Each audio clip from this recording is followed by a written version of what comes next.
SKOL Chant.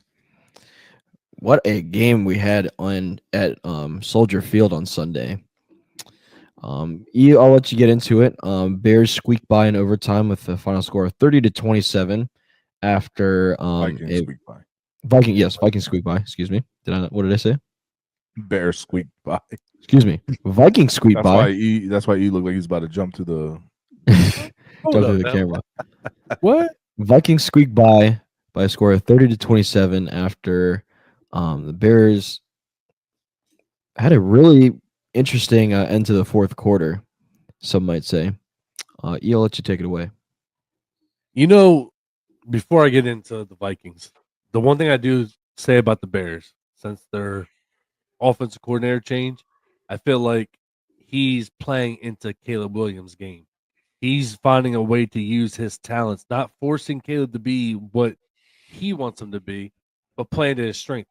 Quicker passes, getting the ball out, getting them moving, because obviously that pocket doesn't stay good forever. He had 340 yards, 2 touchdowns, no interception. That's not a bad game for a rookie quarterback. Actually, if you look at it, he had 10 more yards than Darnold did. Now, granted, the percentages were better. But he didn't have a bad game at all. Obviously, he found a way to utilize DJ Moore, utilize Keenan Allen. They both had good games. Komet didn't have a bad game. So, the Bears didn't look bad. That kind of showed what their potential is. And as they continue to build with this new offensive coordinator, they're not going to be a team that's going to get pushed around anymore. I don't feel like. They've always had the good defense, and now they have an offense that's starting to click. So, that's just my hats off to the Bears. They played a good game. Finally, we got back into putting the ball in the air pretty decent. Like I said, Darnold had 330 yards, 2 touchdowns, no interceptions. So we went no interceptions for an entire game on both sides. That's pretty interesting stat to see. Aaron Jones finally came out, showed us that he can still run the ball good, 106 yards. Granted, one of them was a 41, long yard rush. So that was good to see him be able to break that.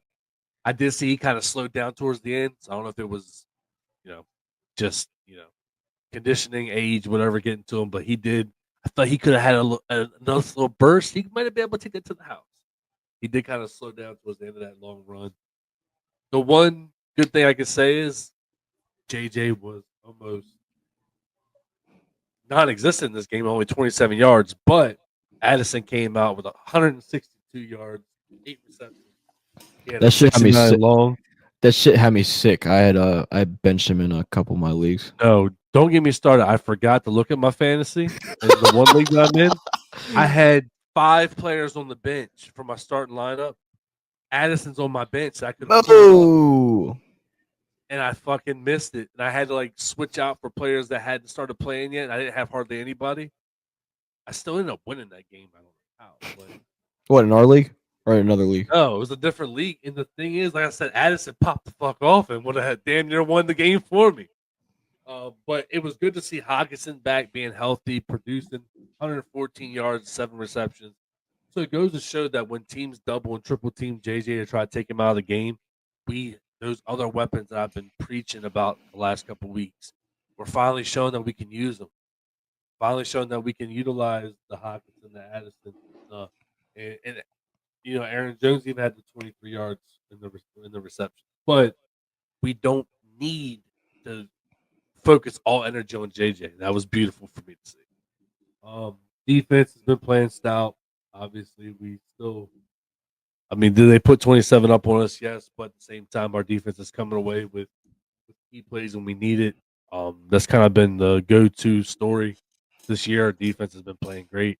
That was one thing people have been comparing this season to 2022 season when we had the start that we had, and they were like, "Well, at that time they had a bottom defense. This year they have top 5." Like they've been saying that this year it's a little bit different because we have a better defense. But no, this is one of the games that I finally saw some fight again in my team. The last couple of weeks, ever since we lost to the Lions, I've been kind of seeing it's do that little downhill slope I've been talking about. I feel like this is the first week that we're starting to have that. Are we there yet? No, but we're starting to fight back uphill. So I like what I saw. I think it's going to be an interesting rest of the year, especially when we hit this NFC North gauntlet. It's going to be fucking crazy. You talk about some good football at the end of this. Our division I'm matchup excited. is going to be crazy to watch. There's not one team that's going to be a pushover. Because even No. the Packers, I mean, Packers are doing good. The Bears are starting to show some teeth. Lions are obviously the Lions. You know what I want to do? I think is it next Thursday? Next Thursday. That's you got the. I think it's Packers and the Lions Thursday night. I want to do a watch show for that. We have That to. would We be have should to do definitely watch. do that. We have to do watch show for We that one. definitely need to do that.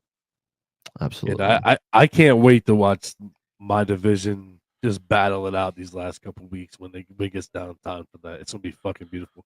And it's funny. One other thing before I let y'all go, I know this is a longer SKOL Chant than usual. I was talking to somebody at work today, and he brought up that maybe the Lions game won't be as crazy because maybe they're gonna know that they're gonna make it. They're gonna sit players. But if our division starts winning out, they're gonna have to have that game because say we happen to win out. Not saying it's gonna happen, but if we did, and the Lions win out or lose one, they lose one, we're gonna be tied. They and that's ain't, the they ain't last gonna game of the send. season. They ain't gonna send nobody for a yeah. division game. You can't. Not in that division. but- Those top three teams are just too crazy right now. What I'm saying, if we stay this close, they have no choice but to play. And even Right. if they win out, we win out, we play them, then we're tied. So it's gonna be a very interesting rest of the year. I can't wait to watch. It's gonna be some great football being played. Absolutely. That's all I got. Good All take, bro. right.